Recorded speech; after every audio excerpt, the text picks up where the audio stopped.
ইতিহাস বলে বাংলার মসলিন আর মশলার মতোই কদর ছিল এদেশের পানের। বিশেষ করে চাঁদপুরের হাইমচরের পানের সুবাস পৌঁছে গিয়েছিল ব্রিটিশ রাজদরবার পর্যন্ত।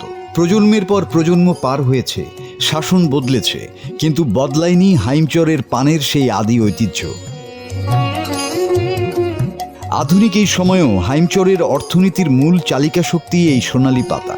এখানকার বিভিন্ন গ্রামে মহানলী, চালতাকোঠা, নলডোগ ও সাচি জাতের পান যুগ যুগ ধরে চাষ হচ্ছে।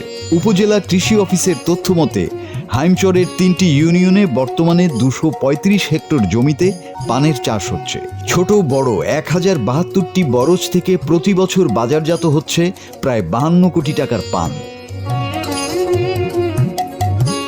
এই শিল্প শুধু ব্যবসার নাম নয়, এটি অনেকের পারিবারিক উত্তরাধিকার।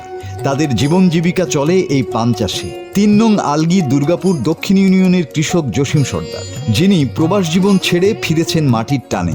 দীর্ঘ 13 বছর ধরে পান চাষ করছেন। বাবার শুরু করা সেই বরজ আজ তাকে সচ্ছলতা দিয়েছে, তবে লাভের পাশাপাশি রয়েছে কিছু সংকটও। 52 কোটি টাকা বেশি, তার থেকে বেশি আমদানি হয় হাইমচরের। হাইমচরে তো এখন হাইমচর থানা এবং উত্তর আলগি, দক্ষিণ ইউনিয়ন এবং সরবরবি, এই 3টাই ইউনিয়নই হাইমচরের সবচেয়ে বেশি পানের বরজ। আমরা যদি একজনের 200 পানের বরজ থাকে বা 400 থাকে, তাহলে দেখা গেছে 10টা ফ্যামিলি অ্যাভেলেবেল চলতে পারে কামকাজ করে। পানের বরজে কোটি কোটি টাকা আমদানি হয় এবং সবাই সবার ফ্যামিলি নিয়ে চলতে পারে, এবং এখানে শ্রমিকের মূল্য অনেক বেশি। অন্য অন্য ডিস্ট্রিক্ট হারে শ্রমিকের মূল্য বেশি হওয়ার কারণে হচ্ছে পানের বরজ। এইটা নিয়ে আমাদের সমস্যা নাই, তবে সমস্যা হচ্ছে আমাকে শুধু পানির জলাবদ্ধতা। আর সরকার যদি আমাদের প্রতি সহায়তা করে, তাহলে আমরা জিনিসগুলো আরো সচল করতে পারি আর কি। আমরা কৃষি কাজ করে এখানে সবাই চলে। আমাদের এলাকাতে 85% লোক এখানে আমরা এই বড় রূপে নির্বাহ করি। আমাদের পরিবার পরিজন নিয়ে আমরা মোটামুটি খেয়ে বেঁচে আছি। এই বড়ের ভিতরে 35-40 বছর কাজ করি। এই বড় কর্ম করি, খাই। বড় কাজ করি, বড় ফাঁস মাটিতে হান মাঙ্গি।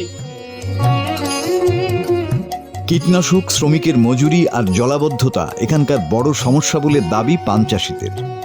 আমরা 20-25 বছর বা 30 বছর থেকে আমরা পানের চাষ করে আসছি।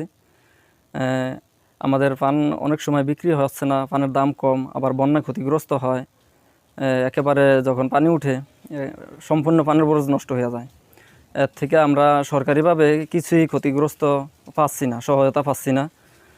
আমাদের এগুলা যেহেতু বন্যায় ক্ষতিগ্রস্ত হইলে আবার নতুন করে আবার এগুলা চাষাবাদ করতে অনেক খরচ হয়। কিন্তু আমরা যদি সরকারিভাবে কোনো ধরনের সহযোগিতা পাইতাম, তাহলে আমরা একটু সক্রিয়ভাবে আমরা কাজগুলো চালিয়ে যেতে পারতাম। অনেক বড় চাষির বরজে প্রতিদিন 10 থেকে 15 জন শ্রমিক কাজ করেন। এই পান চাষি শত শত পরিবারের কর্মসংস্থান করছে। শীত মৌসুম ছাড়া বছরের বাকি সময় জুড়ে প্রতিদিনই চলে পান সংগ্রহ ও বিক্রি। আগে পানের বাজার ছিল জেলা শহরের বাইরে, এখন হাইমচর উপজেলা সদরের কাছেই গড়ে উঠেছে পানের আড়ত, যেখানে প্রতিদিন চলে পাইকারি বেচাকেনা। তবে কৃষকদের আক্ষেপ, অর্থনীতিতে বিশেষ অবদান থাকা সত্ত্বেও প্রণোদনা বঞ্চিত তারা। আমরা 35 বছর ধরে এই পানের ব্যবসা করি। পানের ব্যবসা করতে গিয়ে অনেক ক্ষয়ক্ষতির শিকার হই। বন্যায় পানের বন নিয়ে যায়, আবার ঠিক করতে অনেক কষ্ট হয়, এবং লেবার খরচ অনেক সময় দিতে কষ্ট হয়।